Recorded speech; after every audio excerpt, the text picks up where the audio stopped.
You say that most devs will think of marketing when it comes to launching the game. And I've seen you say that it should start way earlier than that. Why do you say that? Lots of times just making the games for themselves and not thinking about how is this going to land in a market? How is this going to perform after that? I don't think it's even emphasized to the point of like how early that these things need to be done. How early do they need to be done?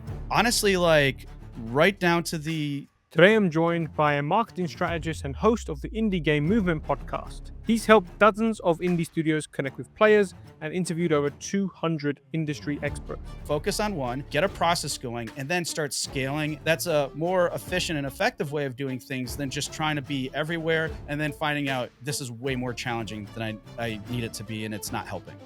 We talked about why most studios treat discoverability backwards, how player first insights actually drive ROI, and why looking at Steam data won't save your launch. Right intention, the purpose behind the project, that's really a part of marketing, but we don't think of it as such. And therefore, in those moments, we're like, oh, we didn't do any marketing and look how awesome it is. It makes a lot of other people that are trying really hard feel like crap.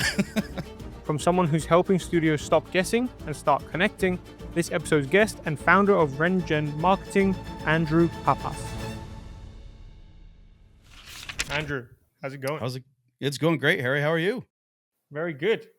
A bit surreal. I used to be sitting here with a lot less toys last year, and I was on your podcast, and now it's the Yeah, other way around. I know, right? Like full circle and lots of great conversations for sure. Yeah, 100%. So, yeah, really excited for this conversation because of the amount of people you speak to, number one, because you've also got the podcast, so definitely relate, and also like your level of work, because it's specifically with indie devs.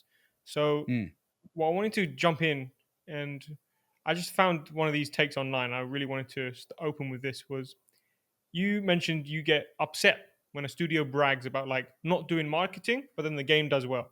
And on LinkedIn, I tend to see a lot of those games broken down, right? Yeah, you see how this game did really well, one person, let's learn from it. And then you mentioned like, it tends to upset me when studios keep bragging about this. It's like, okay, why is that? Why does that upset you? Well, I'd say it upsets me because whether, people that are calling out to this that, hey, we did no marketing, whether they realize it or not, they actually were doing some form of marketing. And the other side of it too is a lot of times we think of marketing as, oh, it's nothing but exclusively like, tactics, awareness efforts, and all these other things. But it really starts so much early on in the early stages of development, even in the concept phase, right? We have an idea about something, and then some of us just have, let's say, are a lot more intuitive about maybe the commercial viability, or they have that really strong vision behind it and seeing it through all the way. And then from that it informs a lot of like decisions, core essential decisions that help it track really well. So at a high level and face value, it may not seem like they did much marketing, but the right intention, the purpose behind the project, that's really a part of marketing, but we don't think of it as such. And therefore, in those moments, we're like, oh, we didn't do any marketing and look how awesome it is. And not on top of that, it makes a lot of other people that are trying really hard feel like crap. Yeah. It's like, yeah, it's a good point because, like, I think, like you said, some people do stuff, whether it's documenting their life or being really active, where for someone else, that's like a really big strategy. It's like, I need to be active on Discord and put some attention there. Where for another dev, that's just like, oh, of course I'm going to do that. And then they're not connecting the dots, right? Exactly. And some of us can connect the dots far better than others, regardless of what resources we have or very few. So it's different for everybody. Sweet. So in today's conversation, I want to get into, of course, like marketing, practical things for people to take at home, but also just a bit about the philosophy, I think, and first principles. So you say that most kind of devs will think of marketing when it comes to launching the game, right? Mm. And I've seen you say that it should start way earlier than that. So why do you say that? Well, the main reason why I say that is because, we really got to kind of think about like kind of the purpose behind the project and everything else associated, right?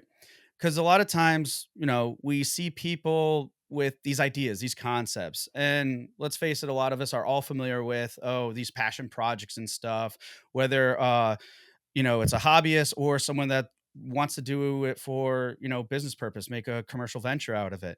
And well, they lead with these initial ideas and they're lots of times just making the games for themselves and not thinking about, how is this going to land in a market? How is this going to perform after that? If you're looking to starting a business as an indie studio or anything, or even just as a solo developer, small team, whatever, you need to really like start thinking earlier on instead of thinking about marketing much later. And I mean, I feel at least in a lot of the circles that I'm in, that's you know almost common knowledge. But still, I don't think it's even emphasized to the point of like how early that these things need to be done. How early do they need to be done? Honestly, like right down to the, concept stage. If you're looking, hey, I have an idea about the game, great. Let's vet it out a little bit more. Now, there's two sides to this. One I don't have I have some understanding of, but I'm not really involved with that process, and that is, assessing, the skills of your team. Like, what can you effectively put out there, without within your means? Because if you can't, it's like, let's say for a lot of people, it's really hard to lead with an MMO. There, it could be a commercially viable market to get into, but if you have never done an MMO before, maybe that might not be the best move for you, right? So Yeah. that's one part. But then the other part is really assessing, the market and the needs and the demands behind that. And that's an area I think most of us probably do, but we only go so far. And in particular, what that is means is, we'll go through this process of like quantitative analysis, which is essentially let's do some game comparisons and look at the mechanics, genres, and see how this data compiles to say, hey, is this a viable product? Is it popular? Like, is that in high demand and everything like that? So we go through that process. We get an understanding of like, okay, well, based off of our team's abilities and based off of what appears to be in demand in these other games that are out there, this is kind of the market we're going through. We're going to make a game within this genre. Great, but that's usually where we stop. Hmm. And there's a problem with that I see, and it's not like you shouldn't be doing this. Like totally do that quantitative assessment. But when we stop there, we're basically leaving like money on the table. And I or just making it harder for us to, make something and work towards sustainability.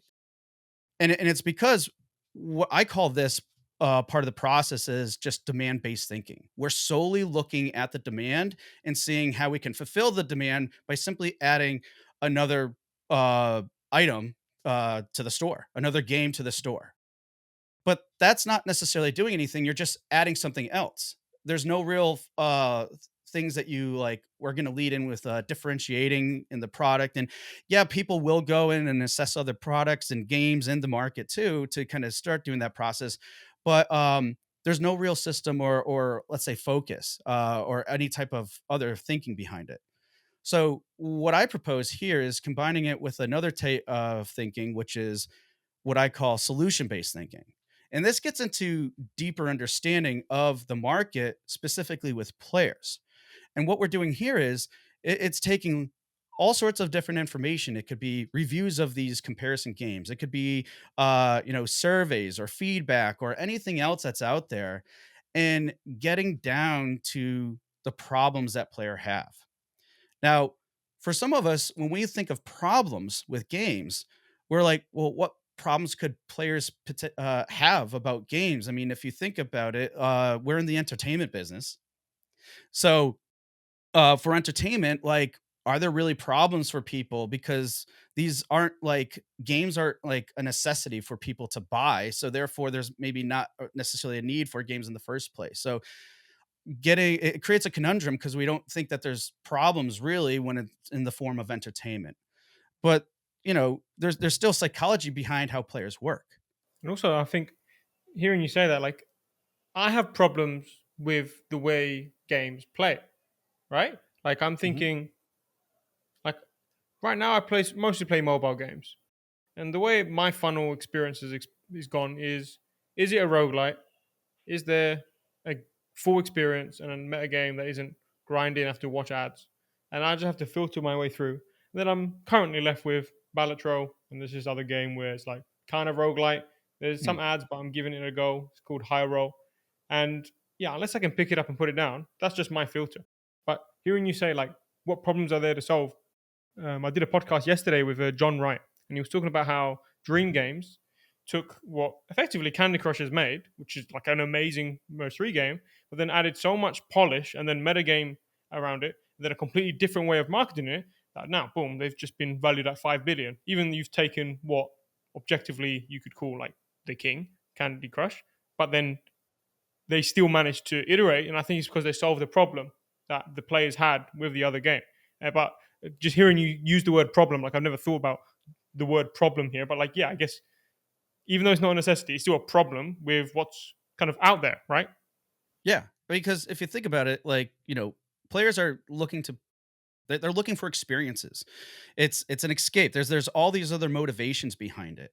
And, Hmm. and I think that's the key there is understanding the motivations. And when I say problems too, it's not just problems. I really boil it down to two main points. It's pain and satisfaction or fulfillment, right? These are all, and those are like the core drivers, like us as humans. And pain in particular, if you think about it, we're hardwired to avoid it regardless of what the pain is, are like just we want to avoid it at all costs. We'll do what we can until if we can't, it's usually because there's something else that's more painful that will take over. So how does pain fit in with games? So pain fits into games through again this information we basically all have access to, and learning what players are saying about these comparison titles, opposed to just relying solely on high level data and metrics about how games are performing, how many players they have and stuff, because that just informs what they have done. But reviews and everything else gives us reasons why they do these things or why they have pain around these things. And again, like I would say one of the best places for this is reviews, because people, even in positive review, like, when we look at reviews, we look at like the overall review rating, and then we go into like positive and negatives, and we might just read all the negatives and some of the positive and stuff. Mm. But what I have found that there's actually a lot of positive and negative sentiment in both positive and negative reviews, meaning we could have a positive review that's like very well supporting the game in that experience, but then there could be a lot of negative sentiment, like I really wish that they improved on this thing, or I got this feeling and it didn't vibe with me, but overall I still like the game. Because then what if that person has a next level experience? Then yeah, it's interesting because like it's binary, right? It's like you got 1, 2, 3, 4, 5 stars, let's say. But then if the 5 star person has this wrong with the game, and then there's a game that doesn't have that, then you could get it's almost, I don't know if this is right to say, but like better to please the people who are 5 stars on this game because they've already liked that genre of game to a certain extent. And if you make it like a dream game for them, it's probably a lot easier to convert that to your game versus getting someone who got a 1 out of 5 and trying to fix all those problems because then you might even just take them to a 4. Right, exactly. And if you, I mean, think about it this way too. When you're having a lot of positive reviews that surface a lot of and similar problems in this like negative sentiment in some aspects, right? Overall it's positive, but if that's surfacing a lot, what that's showing you is uh and again, you look at this across a whole market segment like of these game comparisons, what you're identifying is missed opportunities. Like people that didn't realize this when they came out with the game. Maybe they can't shift. Maybe they're still not supporting the game after the fact, but yet people are still purchasing these games that are popular. Those problems are still surfacing. They're still being identified. And that's what I'm talking about when people are leaving money on the table. And this applies to everybody. Whether you're really popular game and doing it really well, or you're trying to or your game isn't, or you're just trying to figure out where to fit in, these players are essentially giving you what it is to then get to that point or improve upon that. And I call that basically it just distills down to surpassing existing value. Hmm. That sounds like a lot of work. It does, but, like, if you look at the grand scheme of things too, like, in terms of making a game, prototyping, validating the concept, and taking it all those stages, and for some of us, I mean, looking at, development cycles of, like, 2, 5 years, which hopefully most people aren't doing 5 years unless it's absolutely needed, that I will say that's way more work and a lot more risk. Yeah, yeah. I wanted to ask you on that.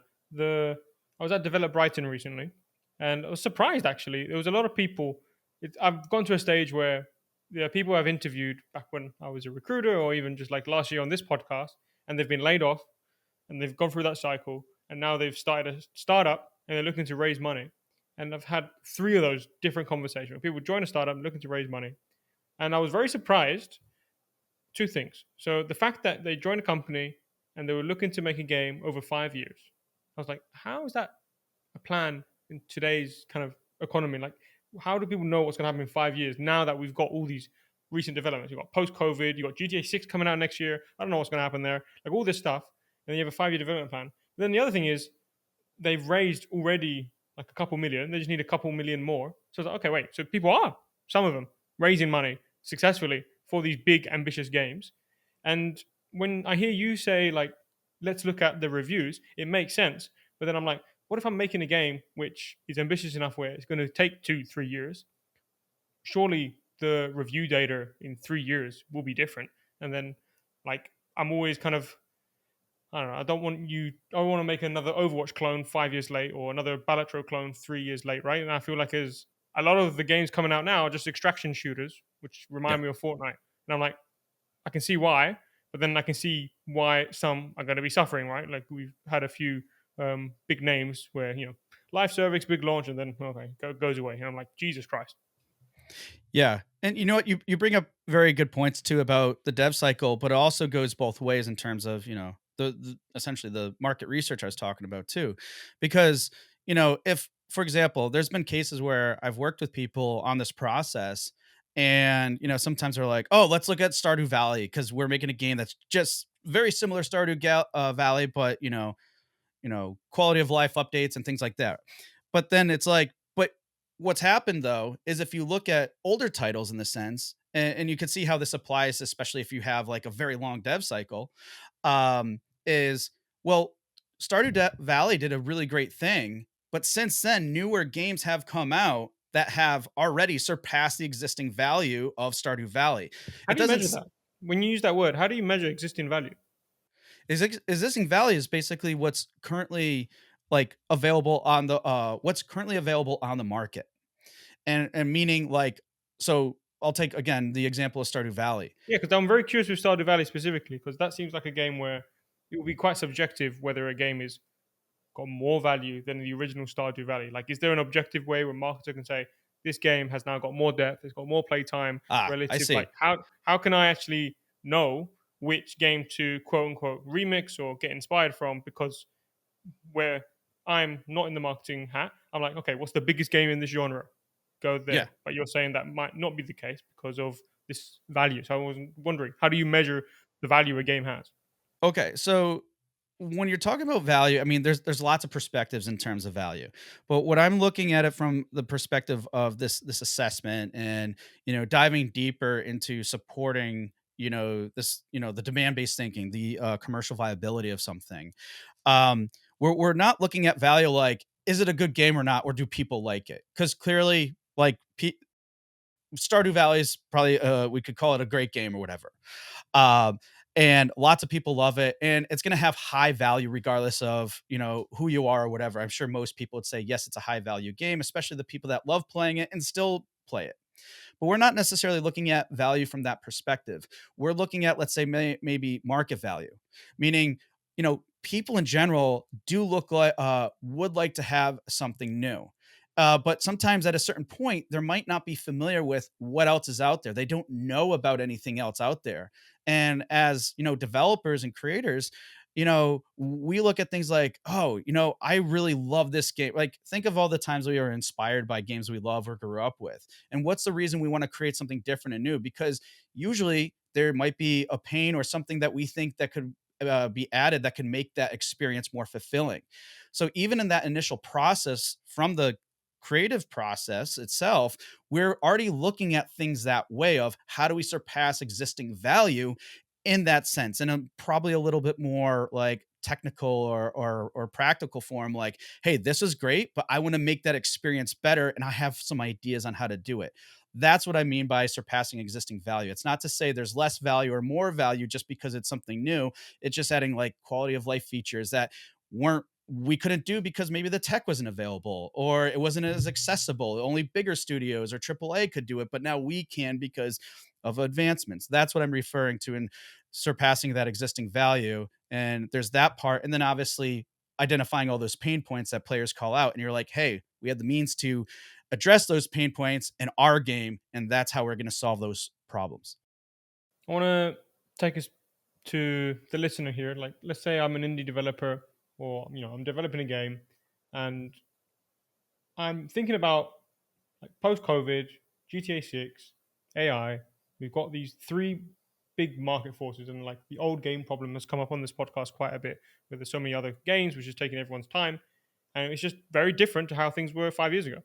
And you've been in marketing in games for a long time, so you've been through these cycles. So I was wondering, over the like last year, how have you changed the way you've approached kind of work? Like, what has kind of been a practice you've stopped doing, and what's a practice you've started doing when it comes to kind of analyzing where to spend your marketing dollars and your time?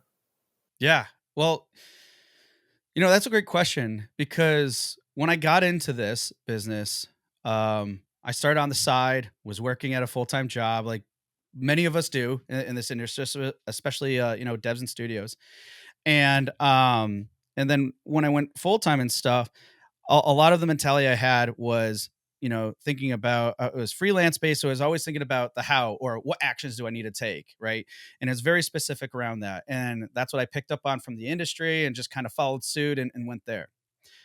But in time what I started to pick up on and realize, and part of this realization was just from my, I guess, infatuation with entrepreneurial podcasts. I mean, that's what inspired me to do my own. That's the reason I'm And here.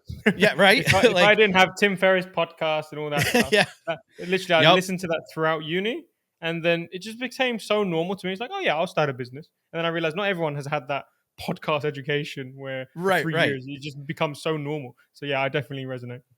Yeah. So like, and I'm sure a lot of us have in some way, shape, or form. But with all that entrepreneur stuff and because of maybe certain figures and people in that space that I was following, I started to realize like real live lessons that they don't even teach you in college, really, or I'm sure some they do.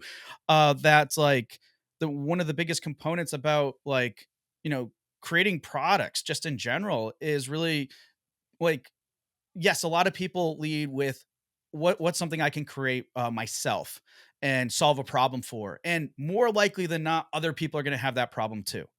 And honestly, that's no different than how a lot of us create games. But sometimes, because it's so creative and subjective, sometimes we get so passionate about that. And passion's still important, but we get so passionate. That's when you see, like, again, those passion projects that kind of go nowhere because we're not thinking outside of the box, so to speak, when it comes to an audience.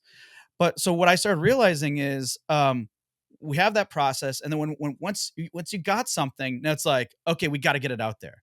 And what happens, what I've noticed is everybody was really focusing on the how or focusing on the tactics, and they say strategy, but as far as I understood over time, when people say strategy, they really mean a plan, which is still very different because plan is still associated and fixated with the how, the tactics, and everything else.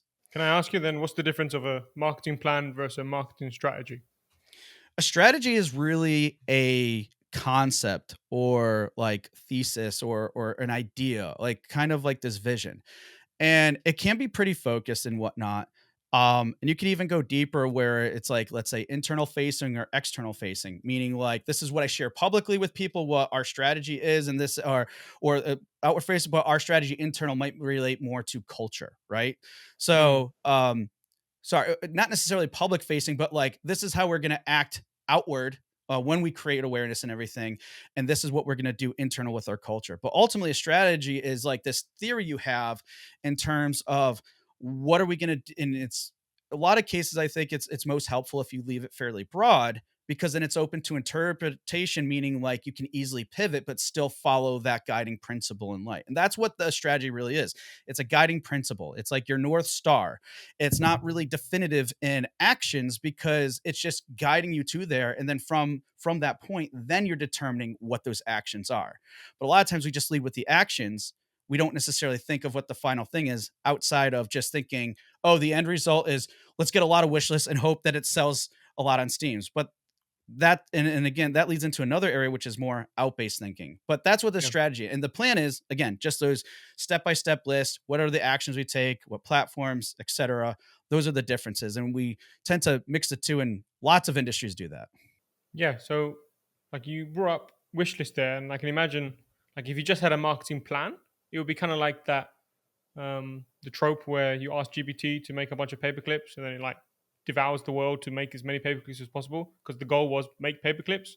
And Yeah, if like the marketing plan is get wish lists, well, there's probably one wish list which is 10% conversion, one which is like I don't know 50% or 1% conversion if you're going like pure wish list. So there's nuance, and I'm wondering if you could, for people listening, like give us an example, right, of the last year or last two, like a project that you might have worked on, like they came to you with like a game, they had more of a plan, but then they had a strategy. Could you give us an example? It would be good to hear that.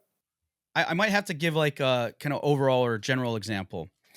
And because yeah, a lot of people when they come to work with me, it's like what happens is they come to me and they say, "Hey, look, we have this plan and we want to do this, this, and this." And usually it's always based off of wish list numbers. How do we achieve this? Are these And they're marketing people? no, no, I would say majority of them are just like, studio heads, just solo developers, things like that. And they're they're definitely logically based thinking and stuff, and like, hey, we have these goals and we need to break, and with these goals we got to then break it down, go backwards, and then that gives us like beats and other things, and they're thinking in that way. Sometimes it is marketing people too, though, that will come and have a similar But structure. but it was interesting you said they have a plan and they're just coming for you, like help us execute. But if I'm in their position, at least after listening to the last 20 minutes, well, maybe they should first let's vibe check this plan or let's check and first the and strategy, right? and that's what's happening, because here's the thing, like, lots of us, lots of information out there on the how, and it's still effective, it's still helpful and everything else. But what's happening now is people are executing on these things. It makes sense. We hear like these breakdowns of success stories and everything else, and it's all logic. It's like, okay, this makes sense. I do X and Y is will be the result. But what happens is, as I get further along, whether they're copying these things outright or just being creative in how they're coming up, they're not getting the results that they're looking for, and then they're getting stuck. And then they try something else, and that might happen. And then what happens is either one, it's starting slowly leading to burnout, or two, they just are getting frustrated and thinking, why isn't this working when it worked for this person?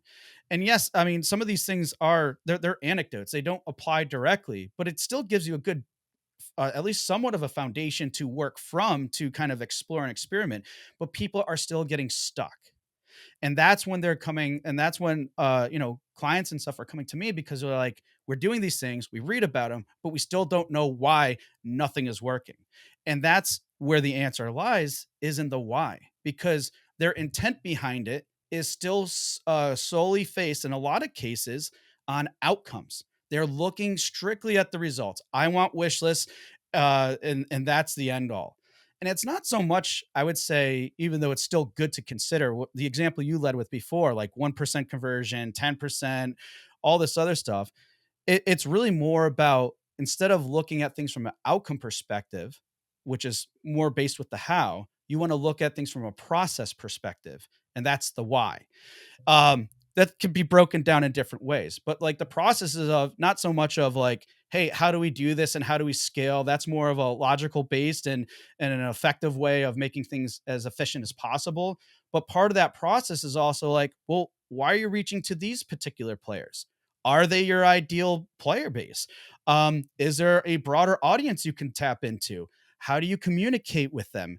Do they resonate a certain way? Are there certain things from your project that maybe it's not so much about this particular feature you think is really unique, but they're resonating with another feature or just the theme of the game that's going to land you, more wish list because you're actually connecting with players as opposed to just saying, "Hey, we got this feature and this feature." It's like, and this goes back to a concept where I think the industry as a whole has a problem with is we treat players like players. We don't treat them like people. We're not being empathetic of their other interests and other things that they actually care. They care as well as the game, but they care more about because when you think about players or as people in this way and their broader interests and stuff, you lead with a lot more empathy. You can become a lot more creative with these solutions and these processes that then get you the results you're looking for. And you're doing it in meaningful ways that are authentic, get results, and make the process more fulfilling for you. So let's break this down. So you mentioned like going after audiences that might not be a good fit, but I feel like we you might be able to see what is a good fit and what is not. So I wanted to ask you, like, if a publisher or a studio kind of looking to approach a market, when have you seen like they're approaching a market where it's just like that's limiting you right now? Like that's not where you should be paying your attention. Like how can they even realize that proactively? I think one way is to, look at what the norm is now, right? So the norm being, okay, we have a strat, we have this plan, and we're just going to execute it. Actually, what's really funny about this too is that's the way a lot of people look at things. And last night, actually, I was talking to a developer from a studio from Australia, and they were saying I was sharing a lot of the similar things I shared today with them, and at the end of it, they're like, "Wow, out of my 10 years doing this, I've never heard anybody think of doing things around like the why or leading with empathy and really thinking about players this way." Um, and it just goes back to essentially the question you're asking and their thinking and what a lot of people think about. So when studios or publishers are doing this, and because she said too, hey, a lot of people I've ever talked to, other marketers or whatever, are always leading with execution, execution, execution, and there's nothing else behind it. And it's because they have a process that they know works and everything else, but it doesn't work all the time. And that's potentially part of the Mm. problem with some publishers because it's like an 80-20 rule. Like 20% or less of the games in their portfolio are going to carry the weight, and the other eight, and the other 80 might not. But that's what keeps the publisher model going. That's what, so there's that aspect of it. I But mean, sorry to interrupt. The analogy I have, like in my industry, like I am basically demand generation, right? And there's loads mhm, of ways to do that. You could have a billboard, you could have post on LinkedIn, you can do outreach, you can do cold calls. These are all different methods. But imagine I sold cold call training and I did cold calling as a service. Well, if you came to me asking for clients and I really wanted to eat, I'd probably be able to convince you that cold calling is the way because mm, I've got that expertise. And at least if I were to do anything with your problem, cold calling would be my best solution. But I'm hearing like if there's all these marketers around, it's kind of like you're going to be biased, right? To what you've done before. And this can even happen on a publisher perspective, right? If publishers market games in this way, and if they get a game that's slightly outside the orbit, well, it's probably very expensive to go and get new expertise or to find out how to do social Twitter and kind of Reddit social marketing. Like, it's a very different skill set. So even if like it seems like a hard problem to solve for a publisher like the one in Australia that you mentioned, like she spoke to all these marketers, and I'm imagining those marketers recommended what has worked for them in the past. But you might need someone who's seen been around the block, I guess. Like you need to try all these different ways, and there's loads of new ways happening. Just seems like a hard problem for a developer to understand. Like, okay, where should I be putting my attention here? Because everyone will be biased around what they have done before. Yeah, you're right. And it totally is, and that's like part of my mission and purpose is to help solve that for other people, and not I mean not even just directly, just spread the word and throughout the community. But in regards to solving the problem, I mean, what I would say to anyone out there. Regardless if you have access to resources that help explain the why behind audiences or explain the why to the problems that are found within markets or market segments, one of the best things that I've come up with that anybody can do and costs nothing is just go through some simple exercises of basically what I call, like, you're almost like visioning or role playing. And what this process does is, you like, whoever you are, and you're thinking about your audience, put yourself just for a moment, like really try hard and put yourself in their shoes now, and think of, okay, I'm doing this. How might my ideal player do this? Right now, at first, what's going to happen is you're probably going to, a lot of these responses or thoughts that come up are going to be biased based off of what you know, right? Because that's the only information that you're leading with. And but that's okay. I mean, and that's what a lot of us probably tend to do anyways, which leads to guessing and filling in our own gaps and stuff. But the important part of what this process does, this exercise, it at least gets the gears turning in terms of, okay, what else are these people looking at? And then if you do that regularly, like, okay, we're working on this feature, what might people do? And then you're like, oh wait, maybe we should ask people. We'll just do a simple post on Reddit. We're not promoting anything. We're just simply asking a question and seeing like how people resonate with that.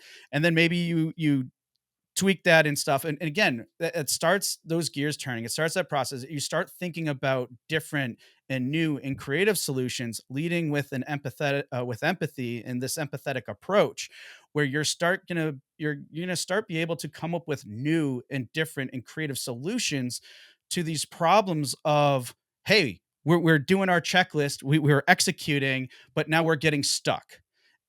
So that, I would say, for anybody out there who's trying to navigate this and go beyond with what works and what they know, it's not to say abandon everything that you have done and that process works and stuff, but at least keep that there, but consider looking a little bit beyond, leading with a little bit more empathy. And it's not to say people aren't empathetic. We just get so caught in what we know and what we're doing that we don't generally think that much about, oh, what else could we do, what Hmm. else can be improved on. As you talk, I think about my world, and it's interesting because in my world, there's a lot of things I can look at to check where I should spend my time. So my world is writing LinkedIn posts essentially, Mhm. and I get a lot of lovely data. How many impressions each post get, likes, comments, and then I meet people in person, and then they say, "I loved X post" or "I loved Y post," and it's always a type of post which is something that made them feel something, right? But then to other people who are like my ideal client, they also mention those posts, but they also then mention a lot of the, you've given me some ideas. I've now taken that. And I'm like, when I am in the data and I'm seeing, this post did 80% as good as this post, as good, then that's the post that everyone's mentioning. And then I'm like, okay, wait. Like measuring what's working and what's not by numbers is so wrong. And then you said do the role play, and I was like, I did the role play of like, how would I check if I got a connection request from Harry if this person's worth my time? And I'm like, okay, how do I check? I'm like, let me see the profile picture. Did he put it together? Nice. And then I open the profile, right? And I will see if it's got good banner, I guess good Steam key art. Is it got recognizable names, mutual connections, IP? Is there any decent reviews? Like I would go through these checks. And then I would even make the decision to invest more time to research on the game. And this came up on the podcast where you can do Facebook marketing for a game by kind of just being honest by essentially saying, basically joining the Facebook groups of similar games, from my understanding, and then you basically ask a question like, "Hey, I'm building this game. I'd love some advice on this feature," and then you can literally ask the question like you said, like, "Okay, I'm planning to market this game. What would resonate with you?" And I feel like because I'm such in my world, it's like let's obviously not take one person's opinion. Let's take the opinion of all these people, which is more data. But then we're actually missing the nuance. And it's funny because it feels like conflicted advice. Like you in marketing at college or at uni, in my case, it's like if one person says something, it doesn't mean anything. You need to get loads of data. But then if you go loads of data mode, then you're not going to actually get the nuance to actually make a decision and do something different. So it's like we need to balance both. Bit of Yep. a ramble there, but the thinking is okay. Let me ask this question if that's okay. So if I'm looking to get insight from players directly, what would be the best way to do that without kind of coming across of spammy or selly potentially? Yeah. I mean, honestly, I think one of the easiest and fastest ways to do that, in general, would be just read. Well, one would be read reviews of games. Now, a lot of that information obviously is going to be specific to the game, meaning it's going to be specific to that as a product, right? So that's I would say a lot of that information, it can be helpful in a broader sense, but it's a lot of it is going to infer more on the development side. And then so the other way to do that then is just through various communities. Honestly, one of the best ones you could learn from this is reading. Again, you don't necessarily have to make posts or anything, but just reading information on Reddit. So in these spaces, people are already talking about these games and everything, but the ones that are very active, like check out their profile and see where else are they active and stuff. And when you start doing that, and again, like the more data, the better, right? But at the same time, this is like another step into that exercise I talked about, like role playing. But at the same time, if you go across, like, let's say 5 people that are talking about Coral Island, and of those 5, you look into their post history, not to be creepy or anything, but I mean, you're just doing this to learn and better serve them, right? So you look at their post history, and if they're very active in all these, and there's analyzers online, you pop in their name, and then it will show you what communities they're in. Little simple things like that. But if you want to go deeper and see what kind of conversations are happening in the other spaces and what those other spaces are, you start getting a better picture. And then you go back to yourself in terms of what are your values and what are your vision and stuff. You go back to the game, what are not just the features but the themes and maybe the emotional aspects that your game creates, or what are some of the motivations behind, like, is if your game is a city builder, what about city building can relate to an actual regular human behavior that's fulfilling for them, right? So when you go back to these things, connect the dots, you have this a little bit better understanding of your these players, and then you start honing in and focus by connecting these dots, and that's essentially the process of alignment. And through that process, what you're effectively doing too is you're, instead of filtering based off of, oh, what platform do I market on, and what do I spend the most time on? I mean, you're still going to do that. That's still important.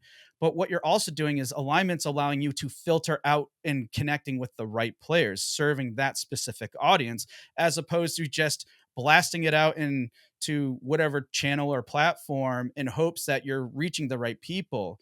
Like tailoring your messaging is as important as, what communities and platforms you're targeting. Do you do much paid stuff in marketing? Paid ads versus organic versus what have you? So I don't advertise it, but yes. Yeah. Why don't you advertise it? I've had a few different marketers on recently. I've kind of had a streak, and there's some who just only do paid marketing. There's some Mhm. that pretty much only spoke about kind of more the social marketing side of things. Then there's some which are just pure mobile marketing, which is like its Yeah, whole beast. it definitely Um, is. so yeah, I'm curious. Like, how should people think about types of marketing? Is every piece of marketing relevant for every game, just a different priority list? Or are there certain games where you kind of want to be selecting these channels more than the other? Like, how does a indie developer decide where to put their attention when it comes to a marketing channel? Yeah, it's a good question and a hard one to answer, because my Mm. approach to it generally, I'm happy to talk about paid a little bit more too in a minute. Um, but my approach to general isn't like, in theory, like all our marketing is basically done online, right?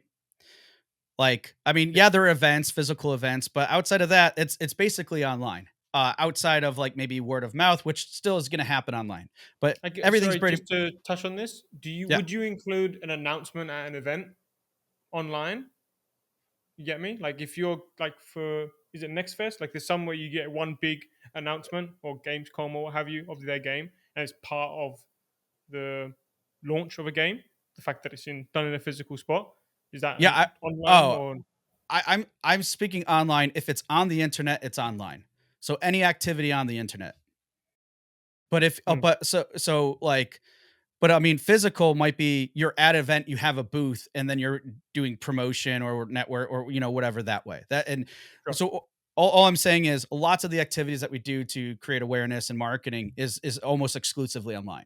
There's very little that's happening unless you're going, it'd be great to hear stories of people going door to door, right? um, so if we look at, and I might have lost my train of thought for a moment, but I know we're focusing on with Like which like channel should we which choose, right? channels, Like right? Yes, thank you. So when we're doing this, my theory is like all these people are hanging out in these respective areas anyways, but then it's just a matter of finding out which ones are going to land. And the other thing too is like people always want to know this, and I look at it from a different perspective. Okay, so there are probably going to be some that do better than others. Like you hear people that, oh, TikTok really worked well for us. And you might see a correlation with other games in that genre that are working well on TikTok and such. Um, and great. So maybe that's an indication there, right? So you could use like data like that to go forward with. But my take on it is, well, a few things. One, we're all human. We all have our differences and everything else. And for some of us, even if like TikTok sounds like it's going to be the right fit where our players are, maybe it's not within our means. Maybe I'm not the one who would want. I don't want to be the face of those types of things. I don't have the means to, hire someone or whatever to do it, and so that's not going to work for me. And maybe if I even like push myself and I'm not all in, that could lead me to burn out and become more mm, frustrated and more stuck. And I think a lot of times we don't necessarily assess our means or what we think we can do. I'm not saying you shouldn't push yourself, but at the same time, like if it's not going to work, you're going to oppose it. You're just going to be trying to run up a very tall brick wall for the longest time, and that's not going to get you anywhere either. So oh I yeah. look at it from perspective of work within your means, establish something that does work for you, and then if it doesn't, move on to the next thing, and then move on. And if those things aren't, and if you can't find any areas that are working, then maybe it's time. Then it might be a signal. Okay, we got to go back. Maybe it's our messaging that's really not connecting with people. Maybe our hook needs to be a little bit different, right? And then it's those other things. So and it's not to say like so because I think it's very difficult in a lot of cases to find what is that right channel. Is there a specific channel just for like outside of like a subreddit that's like dedicated to RPGs or cozy games? There's not. It's really hard to target based off of how these platforms work and operate, anyways. So I look at it from perspective of lead with something that you're in line with, that works. You're getting results, and then you develop a process behind it, and then you can start expanding to other areas. And what that does is instead of trying to go to, let's say there's 5 places you could do. Well, if you don't have the means to target 5, again, it's going to lead to burnout. So focus on one, get a process going, and then start scaling. And you can even like repurpose some of this stuff too. That content, it could be duplicated on another platform. You just might tweak it a little bit for that platform, but otherwise that's a more efficient and effective way of doing things than just trying to be everywhere or in that one place that people say you have to go, and then finding out this is way more challenging than I need it to be, and it's not helping. Yeah.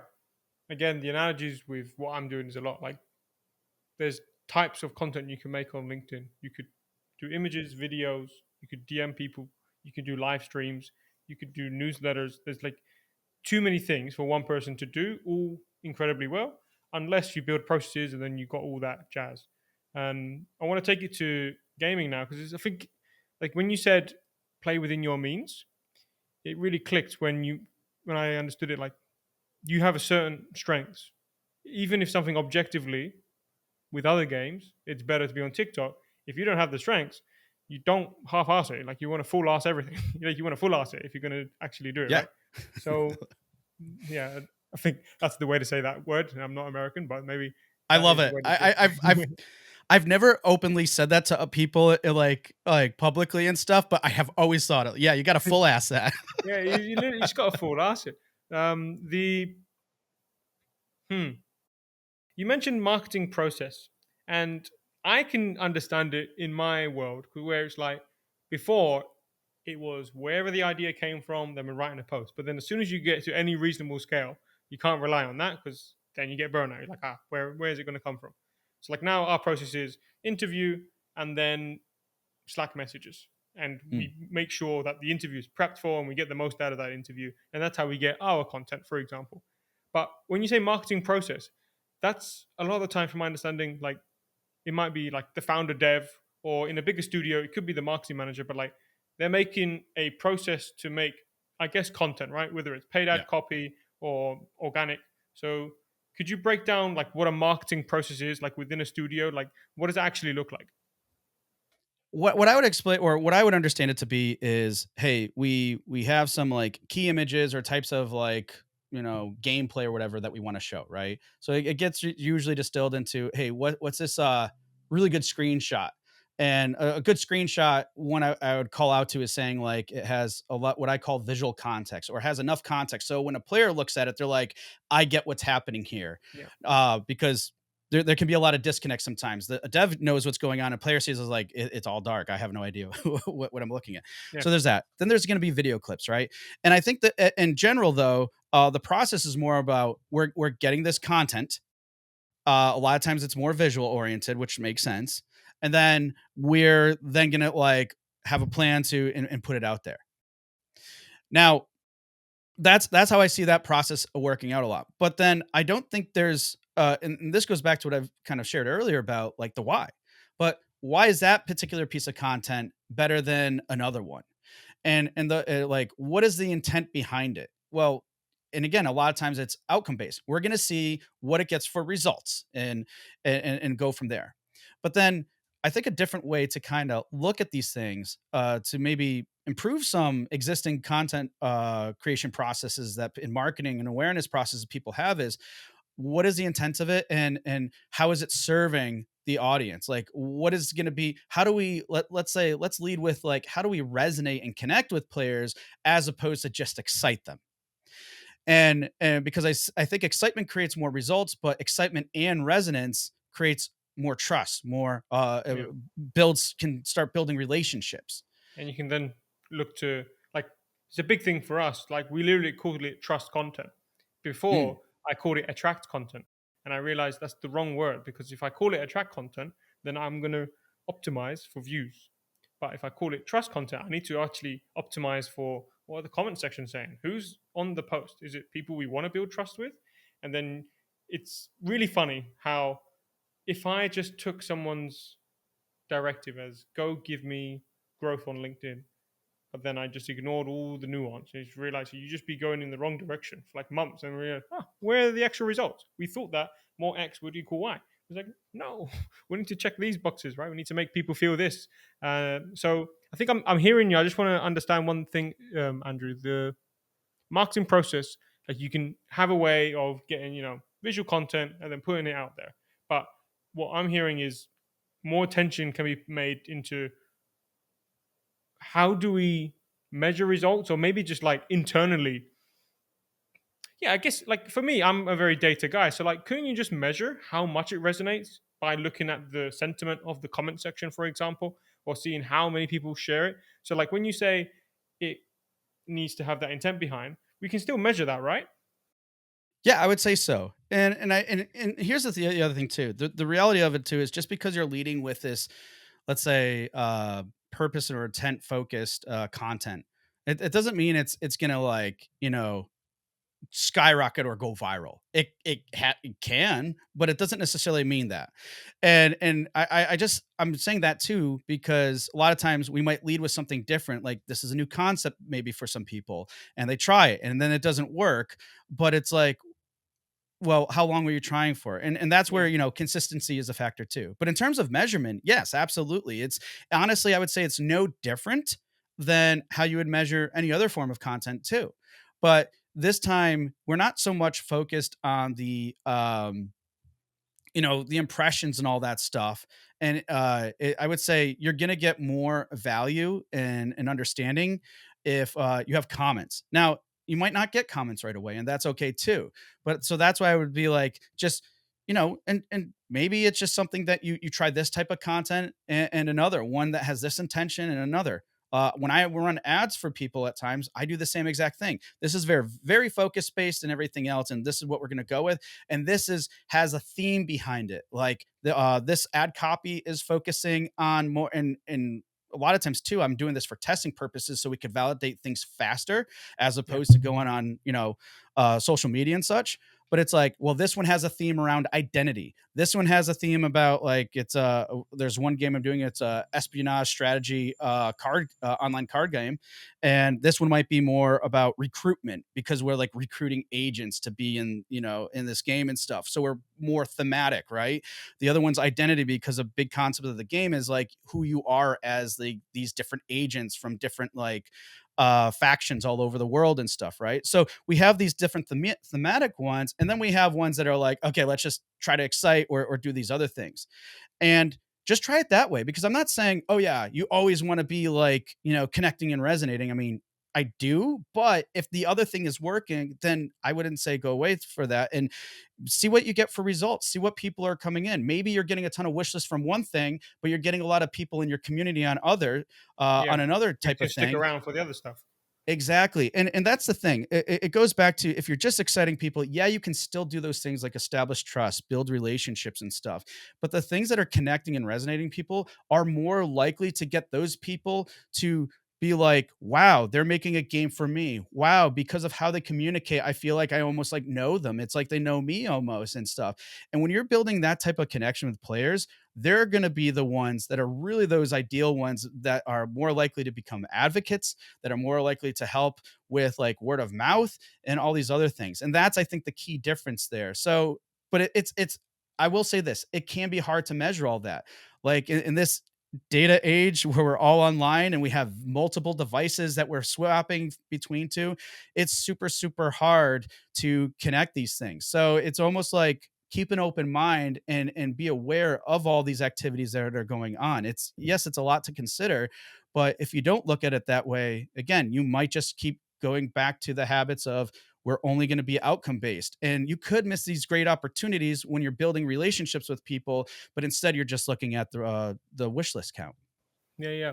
I mean, there's the marketing saying, right? Like you want 6 to 7 touch points before usually someone makes a decision, and some of Yeah. those touch points might literally, have zero conversions and next to zero every time you run it.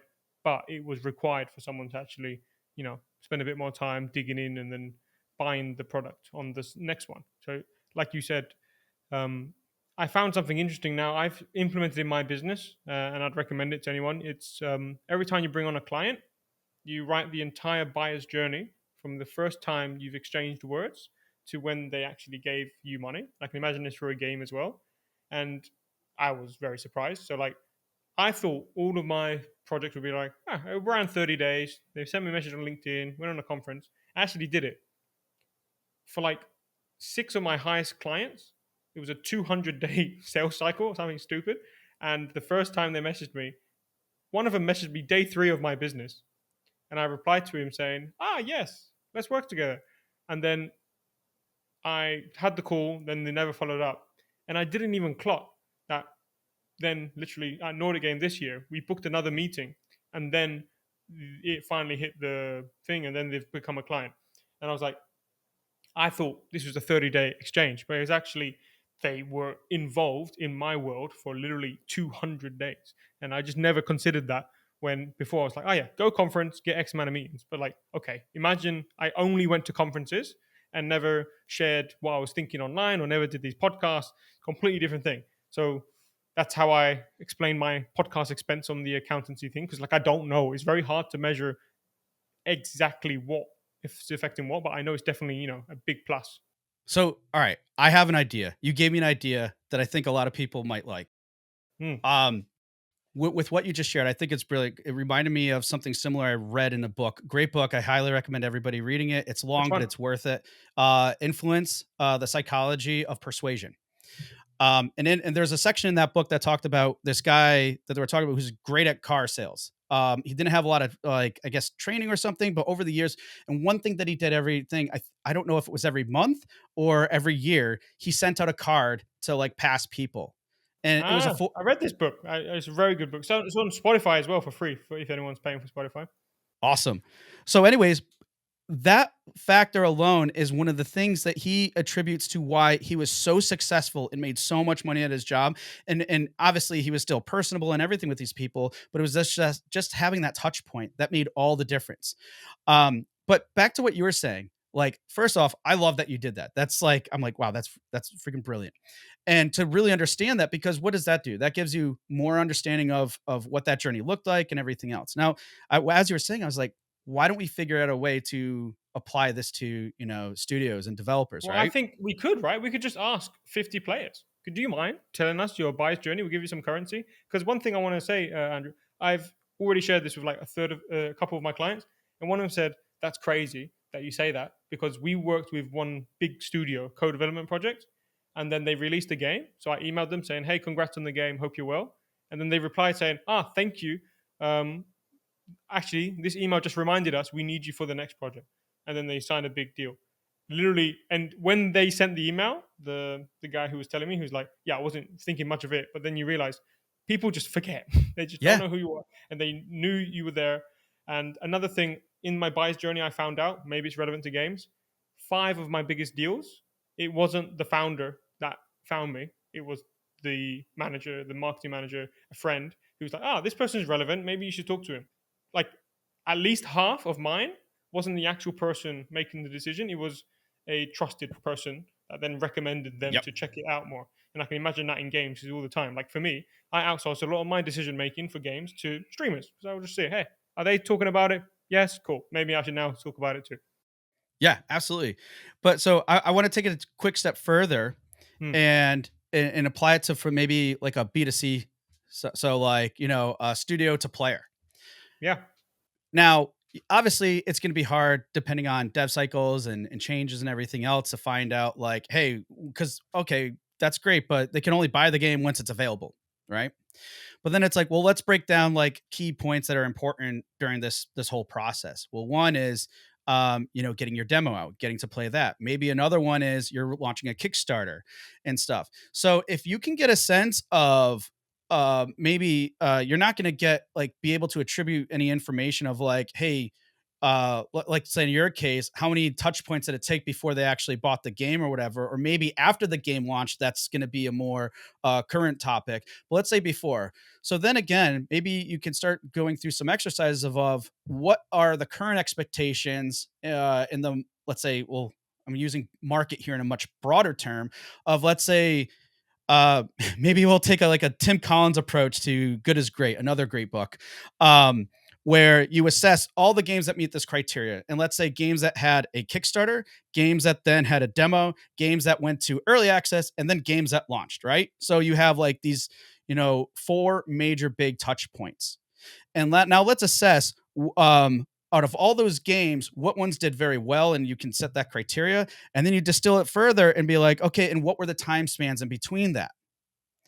Hmm. And if you find an average, let's just say 5 years of all those things happening, and I would say that's acceptable because you have, if it's successful, you have funding from Kickstarter, you have funding from early access, and then clearly you have your launch, right?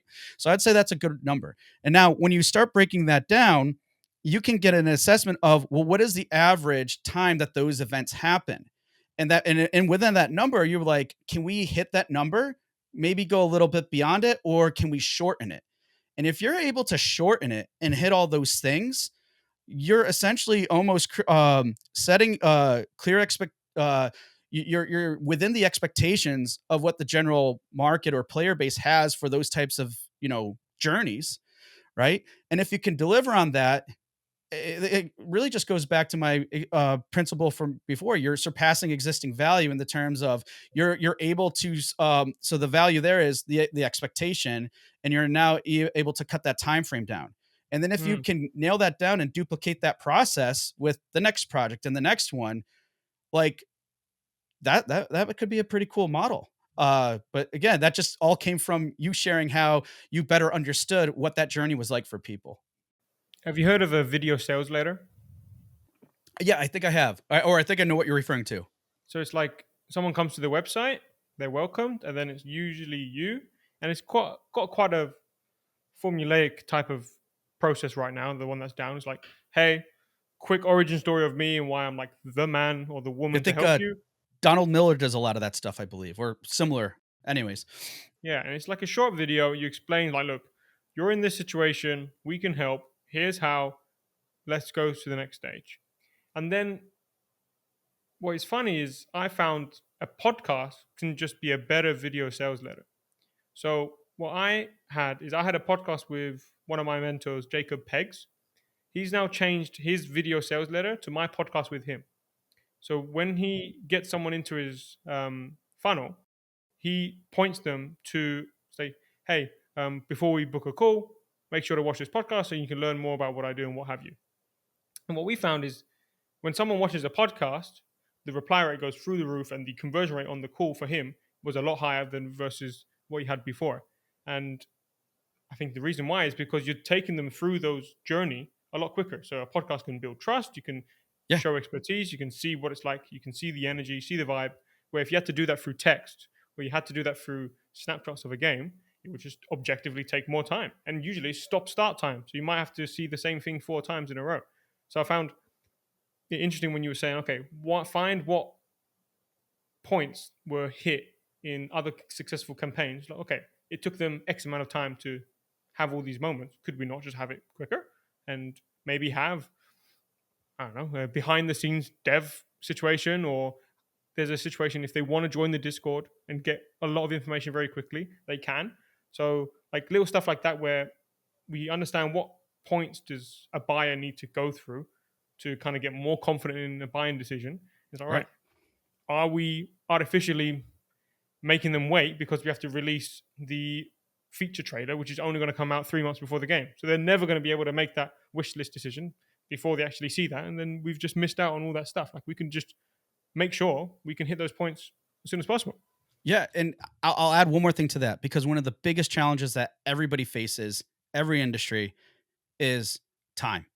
Right? We all have a limited source, and we have to be mindful of who our audience's time is, and players, especially with all the different games out there and just life. We have to be very, very cognizant and mindful of time. But if you're doing these things in a process in a way that's clearly setting those expectations, you're establishing that trust in creative and fun ways.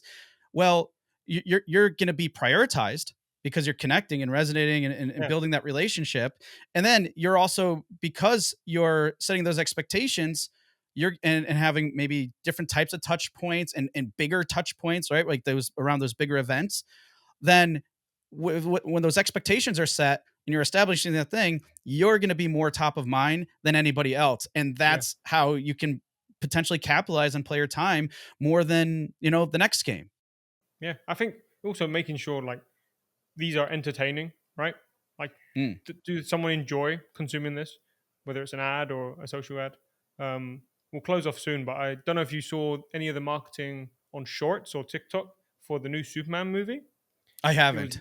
yeah, it's really interesting. It's basically looks like influencer TikTok stuff, but it's like Superman, Lois Lane, and they're just making fun of each other. And it looks like The Office basically, and like there's bloopers in it, but like it's from the original studio, and that's how they're doing their marketing. Obviously, they have stupid budget right now, right? But like all the comments I was looking at it was like, this is the best way to market a movie, blah blah blah. Because it was like, it's fun.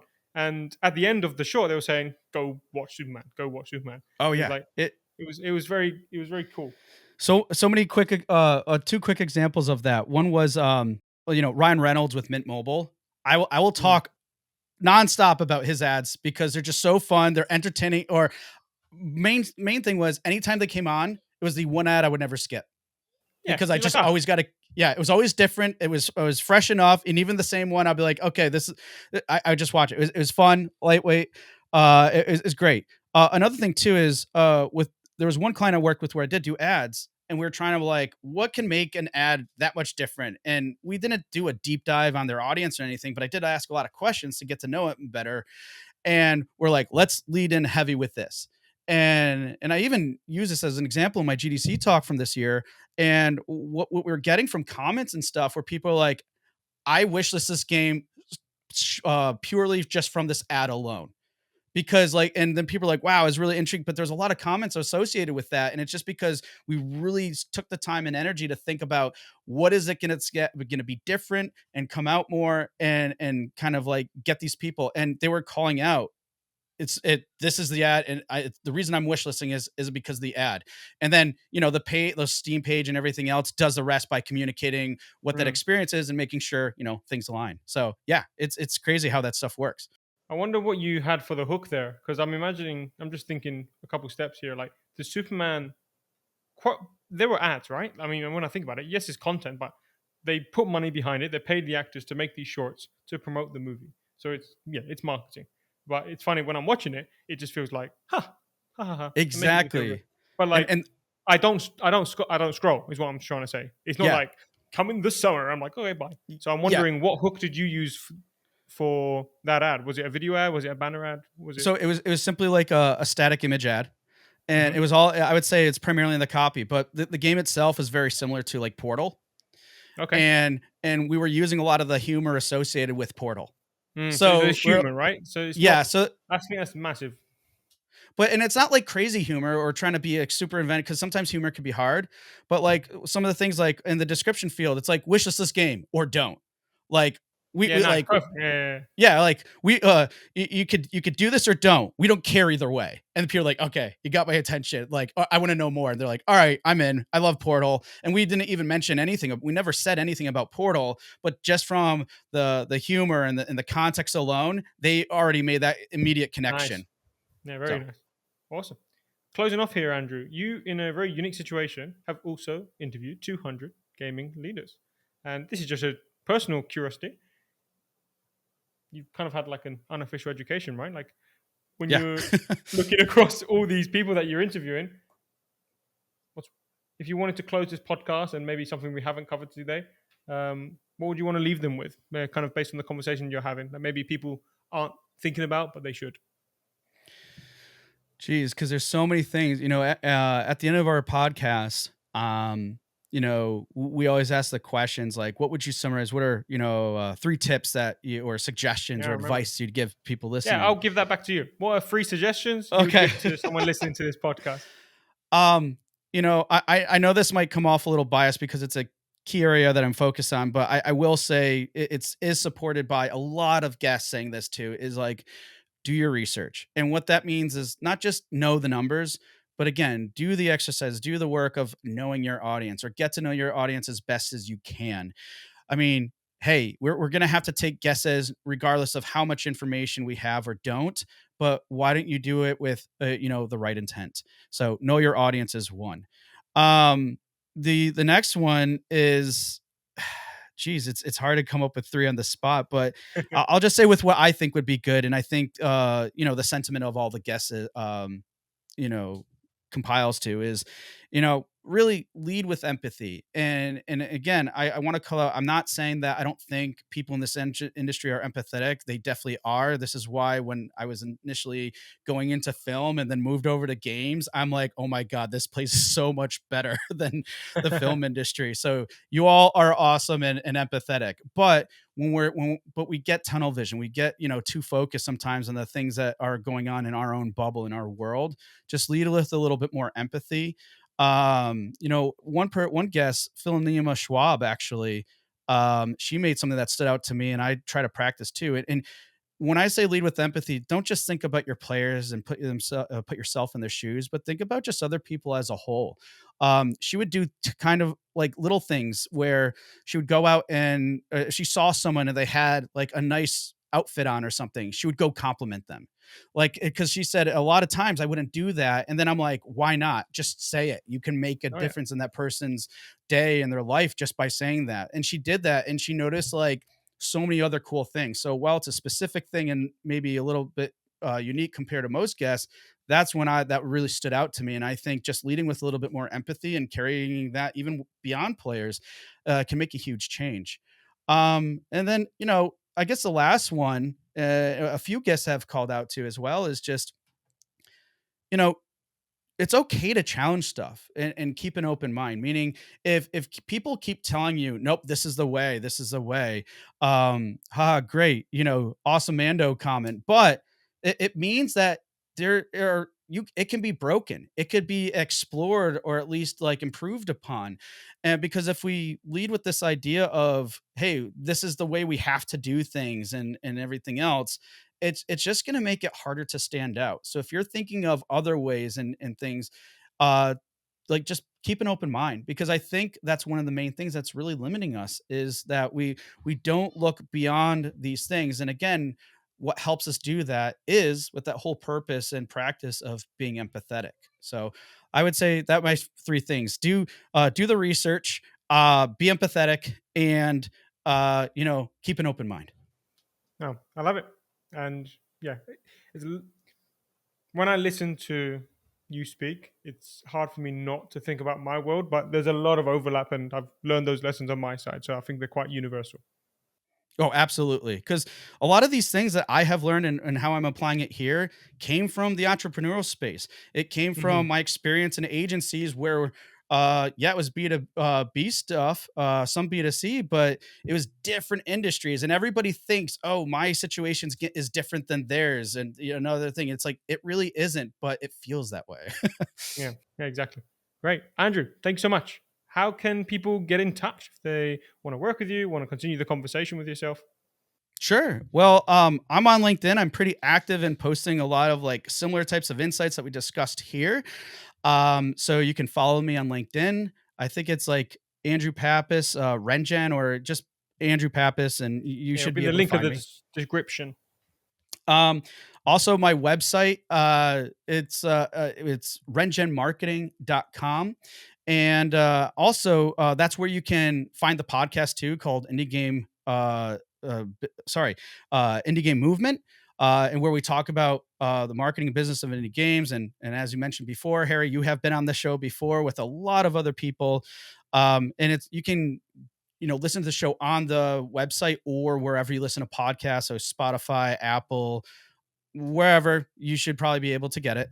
And another thing I'll call out to, something new that I'm going to do soon. It hasn't launched yet, but I am launching a new newsletter that essentially is really focusing on a lot of stuff we're talking about, but it's called Decoding Impact, and the newsletter is really going to be focusing on actionable insights, frameworks, and mindsets about like how we kind of decode this why, this intent, execute on it, and then deliver with purpose. So it's something new.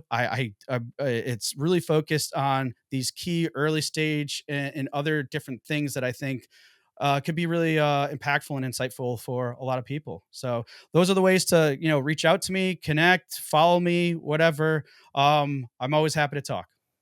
Sweet. Yeah. So for everyone at home, definitely follow Andrew on LinkedIn and definitely subscribe to Indie Game Podcast. And curious, the newsletter might be out by the time this podcast comes out. So Mm. if it is out, it will be in the description. And is it going to be on Substack? Good question. I honestly haven't gone that far with that, but at some point I'm sure it probably would be or whatever. But for right now, I would say just subscribe on the website. You'll find it in the nav, RenGen Marketing, and you see newsletter, and it has more information in terms of what you expect to. Sweet. Andrew, thank you so much. Yeah, thank you, Harry. It's been a pleasure.